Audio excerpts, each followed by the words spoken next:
আমাদের কাছে তো মানুষের জীবন বা মানুষের প্রাণ অমূল্য, মূল্যাতীত, মণিমুক্তের মতো। কালকে এসআইআর হওয়ার পর, ঘোষণা হওয়ার পর ভদ্রলোক এতটাই ভীত সন্ত্রস্ত হয়ে গেছে যে কোনোদিন নিজের শোয়ার ঘরে গিয়ে তিনি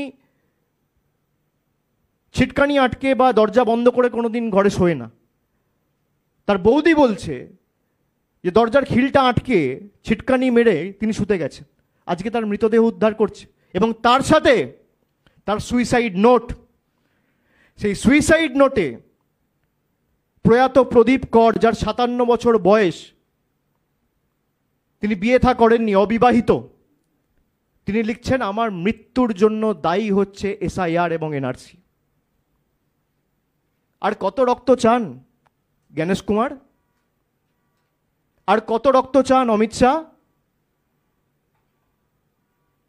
এত ঔদ্ধত্য, এত অহংকার, মানুষের প্রাণ, এদের তো কোনো যায় আসে না। মানুষের প্রাণের তো এদের কাছে কোনো দাম নেই। আমাদের কাছে তো মানুষের জীবন বা মানুষের প্রাণ অমূল্য, মূল্যাতীত, মণিমুক্তের মতো। আর এদের এত ঔদ্ধত্য, অহংকার যে মানুষ মরছে এদের কিছু যায় আসে না।